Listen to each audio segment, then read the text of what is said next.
Araw-araw na mga salita ng Diyos. Sa proseso ng pagkatuto ng tao ng kaalaman, ginagamit ni Satanas ang lahat ng paraan, maging ito man ay pagkukwento, simpleng pagbibigay sa kanila ng ilang individual na piraso ng kaalaman, o pagpapahintulot sa kanila na masapatan ang kanilang mga kagustuhan o ambisyon. Sa anong daan ka nais akayin ni Satanas?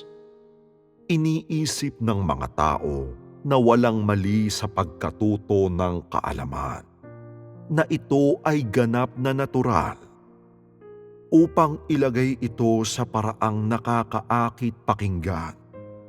Ang magtaguyod ng matatayog na mithiin o ang magkaroon ng mga ambisyon ay pagkakaroon ng mga hangarin, at ito dapat ang tamang landas sa buhay.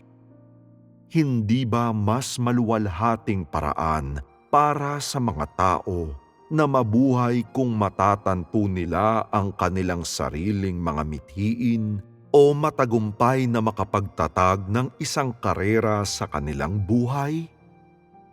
Sa paggawa ng mga bagay na ito, hindi lamang mapararangalan ng isang tao ang sariling mga ninuno, bagkus ay maaari ring mag-iwan ng isang tatak sa kasaysayan.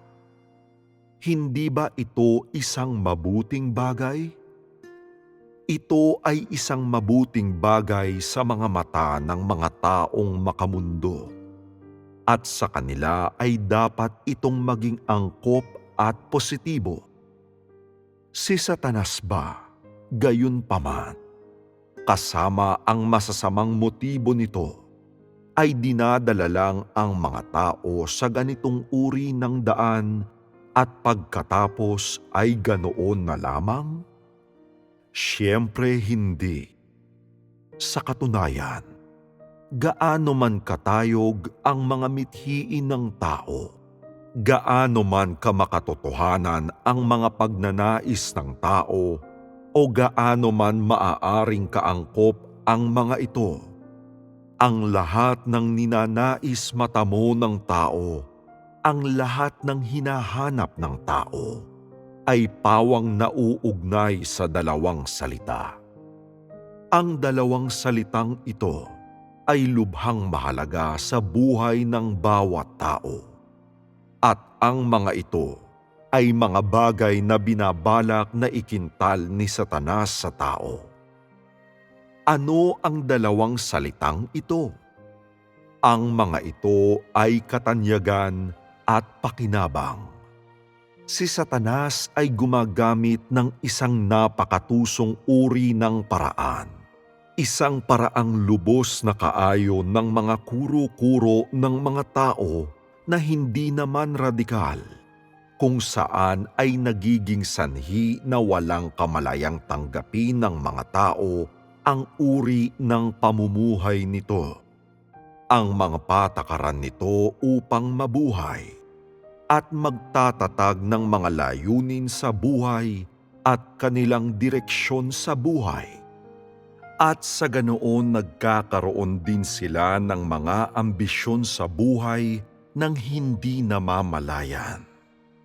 Gaano man katayog magmistula ang mga mithiing ito sa buhay, ang mga ito ay pawang nauugnay sa katanyagan at pakinabang. Sino mang dakila o tanyag na tao, lahat ng tao, sa katunayan, anumang bagay na sinusunod nila sa buhay ay nauugnay lamang sa dalawang salitang ito, katanyagan at pakinabang. Iniisip ng mga tao na sa sandaling magkaroon sila ng katanyagan at pakinabang, maaari na nila kung gayong samantalahin ang mga ito upang tamasahin ang mataas na katayuan at malaking kayamanan, at upang masiyahan sa buhay.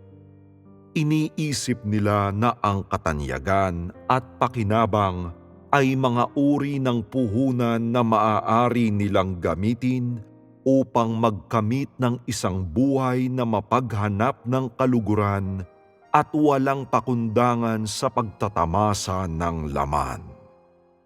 Alang-alang sa katanyagan at pakinabang na ito na iniimbot ng sangkatauhan, ang mga tao ay kusang loob, hindi man namamalayan na ibinibigay ang kanilang mga katawan, mga isip at lahat ng mayroon sila, ang kanilang kinabukasan at kanilang mga tadhana kay Satanas. Ginagawa nila ito nang wala ni isang sandali ng pag-aatubili. Kailanman ay mangmang sa pangangailangan na mabawi ang lahat ng naibigay na nila. Mapapanatili ba ng mga tao ang anumang kontrol sa kanilang mga sarili sa sandaling manganlong sila kay Satanas sa ganitong paraan at maging tapat dito? Tiyak na hindi.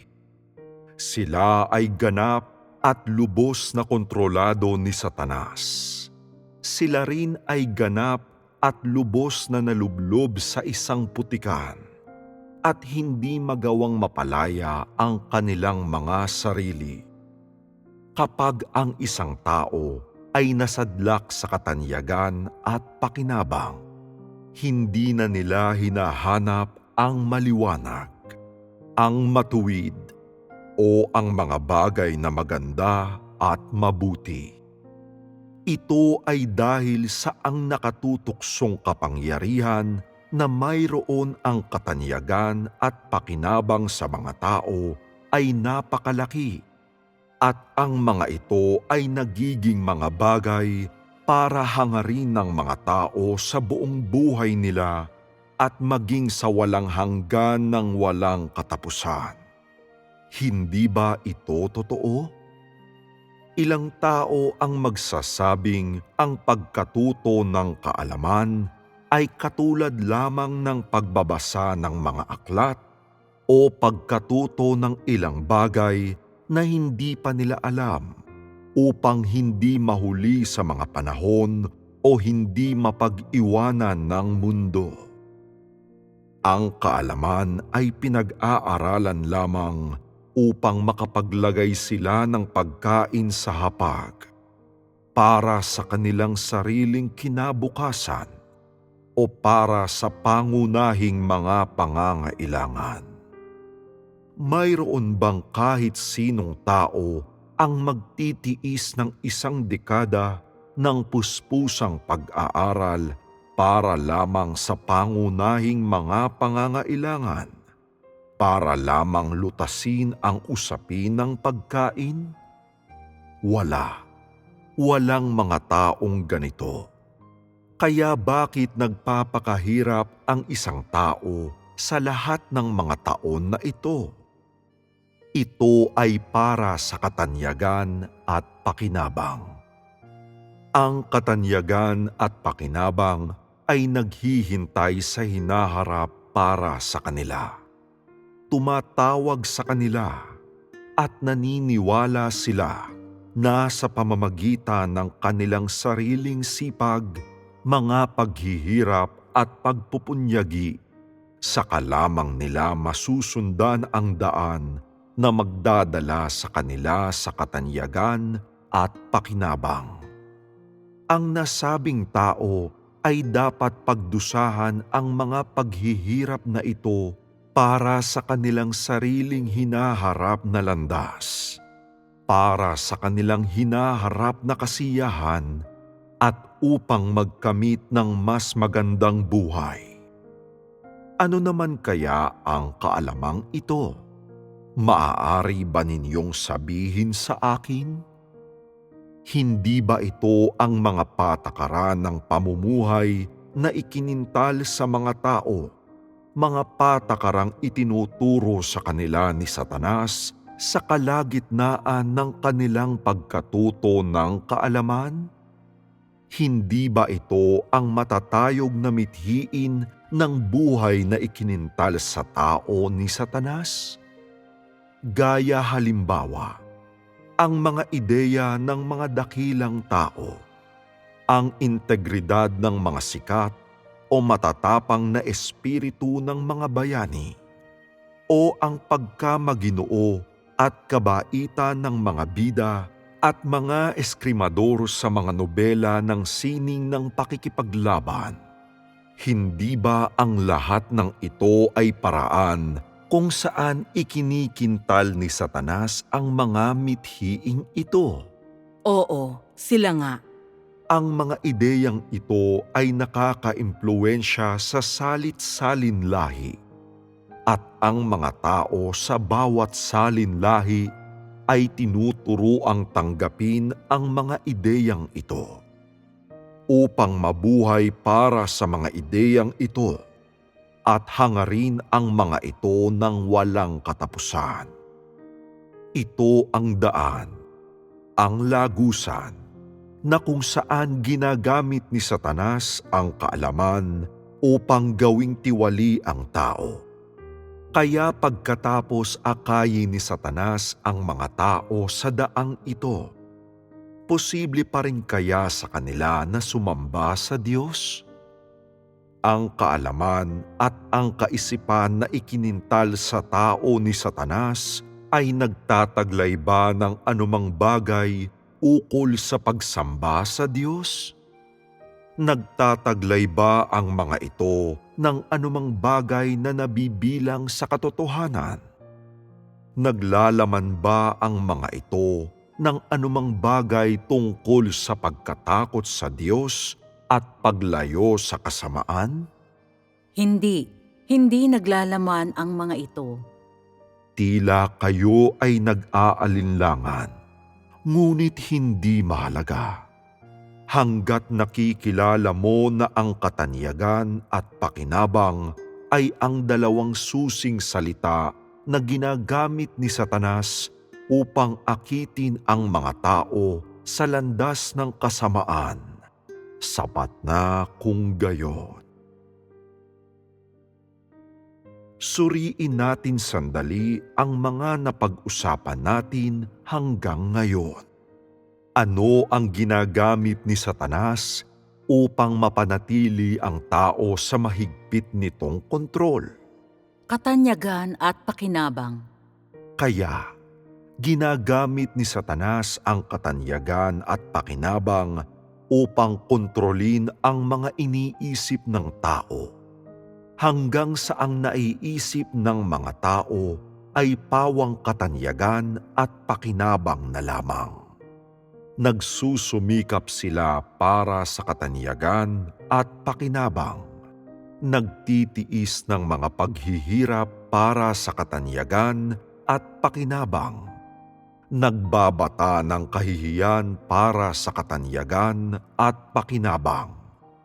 Isinasakripisyo ang lahat ng mayroon sila para sa katanyagan at pakinabang. At gagawa sila ng anumang paghatol o pagpapasya para sa katanyagan at pakinabang. Sa ganitong paraan, iginagapos ni Satanas ang tao gamit ang kadenang hindi nakikita, at wala silang lakas ni tapang na iwaksi ang mga ito. Walang kaalam-alam nilang dinadala ang mga kadenang ito at lumalakad ng may matinding kahirapan. Para sa kapakanan ng katanyagan at pakinabang na ito, ang sangkatauhan ay lumalayo sa Diyos at pinagtataksilan siya at mas lalo silang nagiging masama. Sa ganitong paraan, sa makatuwid, nasisira ang salit-salin lahi sa katanyagan at pakinabang ni Satanas. Kung titingnan ngayon ang mga pagkilos ni Satanas, hindi ba kasuklam-suklam ang masasamang motibo nito? Marahil hindi pa rin ninyo nakikita ngayon ng malinaw ang masasamang motibo ni Satanas, sapagkat iniisip ninyo na hindi maaaring mabuhay kung walang katanyagan at pakinabang. Iniisip ninyo na kapag iniwan ng mga tao ang katanyagan at pakinabang, hindi na nila makikita ang daan sa hinaharap.